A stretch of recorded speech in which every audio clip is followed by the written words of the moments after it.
Hello friends, के छ सन्चै हुनुहुन्छ सबैजना। यो चाहिँ मेरो युट्युबमा फर्स्ट भिडियो ल, माया गरिदिनु। सरप्राइज भिडियो हो। बहिनी जापानबाट आउँदैछ। सो म रातिको 1 बजे गाडी चढेको थिएँ अनि गाडीले मलाई 8 बजे ल्याएर झारिदियो। हेर्नु, काठमाडौँ। बहिनी आउने 3 बजे। सो खाजा त खानै पर्यो। कस्तो भोक लागेको थियो। चाउचाउ र अन्डा खाएँ। भोक लागेर कस्तो मिठो भयो। अनि त्यसपछि खाजा खाएर म चाहिँ बुके चुज गर्न लागेँ। बहिनी आउँदैछ, बुके त दिनै पर्यो, वेलकम टु नेपाल भनेर। कस्तो महँगो थियो कि बुके पनि। त्यही पनि एउटा लिगेँ। अनि लिगेर म पे गर्न गएँ। पे गर्न जाँदाखेरि दाइले को आउँदैछ बहिनी भन्दै हुनुहुन्थ्यो। मेरो बहिनी भने। अनि त्यसपछि चाहिँ हेर्नु, टाइम पास गर्नको लागि के कस्तो राम्रो फुल फुलेको थियो ब्लू कलरमा। सो 1-2 कपी फोटो खिचेँ। भाइसँग भेटेर देख्न सक्नुहुन्छ ब्लू कलर को फुल कस्तो राम्रो देखिरहेको थियो।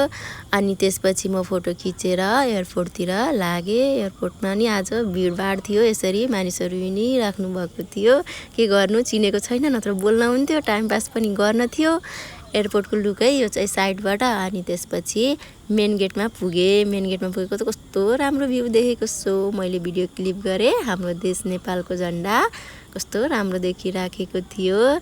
अनि यसरी भिडियो खिचेर म चाहिँ एकछिन यहाँ रेस्ट गर्नको लागि बसेँ। थकै पनि लागेको थियो। दिदीसँग कुराकानी भएको थियो, बट दिदी फोनमा बिजी हुनुहुन्छ, हेर्नु भएन। अनि त्यसपछि म भित्र लागेँ एयरपोर्टतिर। एयरपोर्टमा अनि त्यसपछि हेर्नु न कस्तो राम्रो धेरै ट्याक्सीहरू थियो कि। अनि यसो भिडियोमा मैले खिचेँ। अनि त्यसपछि म चाहिँ यो वेटिङ रुमतिर छिरेँ। 2:30 बजेमा पुगेको थिएँ। तर बहिनी चाहिँ 5-5:30 बजेतिर बल्ल ल्यान्डिङ भयो। अनि म यस्तो खुसी लाग्यो। ए भगवान्, कस्तो टेन्सन लागेको थियो 5-5:30 बजीसम्म नझर्दा त कस्तो टेन्सन भएको थियो। अनि त्यसपछि म त रोको पनि, मोबाइल नि स्विच अफ हुन लागिसकेको थियो। दिनभरि टाइम पास गरेँ मोबाइल हेरेर। के गर्ने, चार्जर पनि नल्याएको। तर एयरपोर्टमा एउटा चार्जरको व्यवस्था चाहिँ हुनपर्छ है। एयरपोर्टवाला सुन्नु त यस्तो गाह्रो भयो मलाई। अनि त्यसपछि हामी चाहिँ त्यहाँबाट निस्कियौँ। अनि घर कलङ्की आएर गाडी चढ्यौँ। गाडीमा भाडा पनि 2000 भन्दै थियो यो ठुलो गाडीले पनि। अनि ऊ चाहिँ म सुत्छु है, थकै लागेछ भनेर सुत भने। अनि त्यसपछि फाइनल्ली हामी 1:30 बजीतिर बल्ल यहाँ झऱ्यौँ घरको चोकमा। अनि त्यसपछि अब आयो घर। अनि हामी एक्साइटेड थियौँ। अनि हामी यसरी यस्तो रात परेको थियो, कुकुरहरू भुकिराखेको थियो। त्यही पनि डराइ बिस्तारै गयौँ। लगेजको फेरि घर्र कत्रो आवाज आएको थियो कि। अनि डराएको थियो। अनि फाइनल्ली अनि मैले मम्मीलाई बोलाएँ। मम्मी चाहिँ आउनुभयो। मम्मी आएर च्यानल गेट खोलिदिएर त अनि च्यानल गेट लगाइहाल्नु भएको थियो कि। फेरि म आएर खोलेर बहिनीलाई चाहिँ बाहिर भित्र पठाएँ मम्मी कोठामा। अनि त्यसपछि मम्मी चाहिँ मलाई यो पागल भइयो यस्तो राति के गरेकी हो भन्दै मलाई कस्तो भनिराख्नु भएको थियो। म पनि हाँसिरहेको थिएँ लुकी। अनि मम्मीलाई जा मम्मी माथि भनेर लिएर गएँ। झोला छ भनेर मैले खोलेको थिएँ कि। अनि त्यही भएर खै झोला भन्दै हुनुहुन्थ्यो। झोला छैन, बहिनी छिराउनलाई पो फेरि खोलेको त। अनि त्यसपछि मम्मीले यो बहुलाई चाहिँ भन्दै हुनुहुन्थ्यो। अनि म यसरी हाँस्दै मम्मीलाई अँधेरो थियो, लाइट पनि बालेको थिएन। अनि त्यहाँबाट बहिनी चाहिँ रुममा गएर बसिसकेकी थिएँ। मैले लाइट बालेँ। मम्मी पछाडि आउँदै हुनुहुन्छ। पानी पनि खाँदैछु। मम्मीलाई केही थाहा होइन बिचरा। यो पागल नि भन्नुभयो। रातिको 1 बजे के गरेकी हो भन्नुभयो।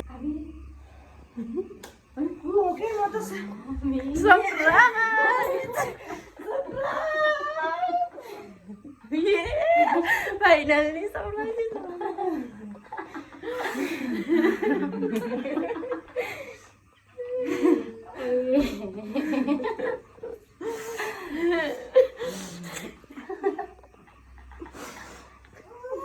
मम्मी चाहिँ बढी नै इमोसनल हुनुभयो।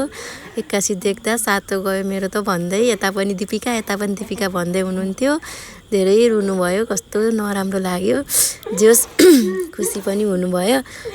रातिको 1 बजे सपना हो कि विपना भन्दै, त्यस्तै त हो, निन्द्रामा सपना हो कि विपना भन्दै हुनुहुन्थ्यो बिचरा मम्मी। अनि मम्मी चाहिँ यसरी रुनुभयो। नराम्रो लाग्यो। के गर्ने, बहिनीले चाहिँ सिधै घर आएको भनेर मान्छे गर्दैछु मम्मीसँग। सुन्नु अहिले यो चाहिँ रियल भोइसमा।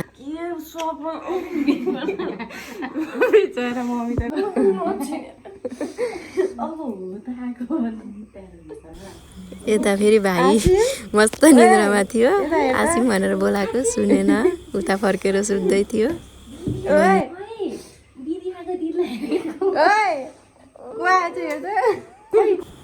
मम्मी चाहिँ मलाई त कति डर लाग्यो भन्दै हुनुहुन्छ मम्मी डराउनु भयो अरे के अनि त्यही भन्दै हुनुहुन्छ कि डराउनु भयो अरे मम्मी चाहिँ बेसरी नै अनि हाम्रो प्लान चाहिँ मम्मीलाई च्यानल गेट खोल्न भन्ने अनि त सुरुक्क माथि जा भनेको थिएँ कि मैले अनि चाहिँ मम्मी चाहिँ मलाई मात्रै च्यानल गेट खोलेर बन्द गरेर उसलाई त बाहिरै छोडिदिनुहुन्छ के अरे बाहिर लुकिरहेको थियो अनि कस्तो झ्याउ भएको कि त्यही कुरा गर्दै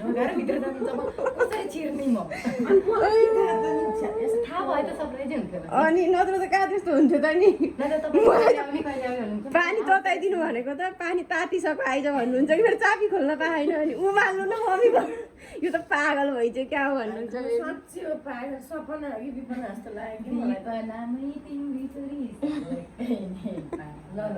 मम्मीसँग भेटघाट भयो अनि हामी ड्याडीको रुममा जाने भनेर ड्याडीको रुमतिर लाग्यौँ लाइट बन्द थियो अनि त्यहाँबाट गएर अनि मैले ड्याडीलाई बोलाउनको लागि गएँ अनि भाइ पनि थियो भाइ पनि आएको थियो कि पछि पछि अनि भाइलाई बाबु तैँले उठाइ भन्दै थिएँ अनि त्यहाँबाट हुन्छ भन्दै पछि पछि आइरहेको थियो अनि ड्याडीको रुमतिर हामी यसरी लाग्यौँ अँधेरो छ है त्यही पनि हेर्नु अनि मैले पनि बोलाएँ ड्याडीलाई ड्याडी ड्याडी भने के गर्ने सुन्नु भएन मस्त निन्द्रामा आउनुहुन्थ्यो 1 बजे 1:30 2 नै बजे थियो त अनि ड्याडी चाहिँ मसँग रिसाउनु भएको थियो कि फेरि ड्याडी फेरि आजै मेरो घरमा काउसती जानुभएको हे भगवान् कस्तो झ्याउ भएको बाबुलाई छोडेर आएको बाबुले भनिदिन्छ कि भन्ने डर लागेर तपाईँ किन मलाई फोन नगरिकन जानुभएको भनेर ड्याडीलाई मैले कराएको थिएँ त्यति नगरे त फेरि सरप्राइजै हुन्थ्यो नि यहाँ बहिनीले मलाई कराउँथ्यो कि त्यही भएर अनि त्यसपछि ड्याडी त्यही भएर नि मसँग रिसाउनु भयो कि ड्याडी मसँग बोल्नुहुन्न होला त्यस्तै लागिरह के गर्ने अब सरप्राइज दिनको लागि यति त गर्नै पर्यो बहिनीले अब दिने भनेर भनिसकेको थिएँ अनि त्यसपछि ड्याडीले रिसाउनु भएको थियो कि मसँग थाहा मलाई अनि यसरी उता किन हो त्यस्तो ड्याडी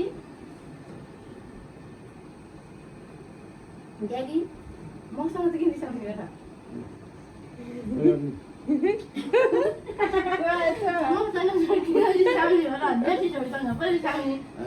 बहिनीसँग चाहिँ मक्ख परेर गफ गर्दै हुनुहुन्थ्यो अब मसँग त रिसाउनु भयो के गर्नु भोलि फकाउनु पर्ला नि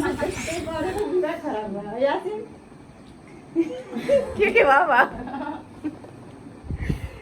आज म उता गएको आजै ड्याडीहरू गएर ए भगवान् सबलाई दिने भनेको यस्तो आपत पर्यो मलाई अनि ड्याडी चाहिँ सोध्दै हुनुहुन्थ्यो कसरी भयो यो सब भने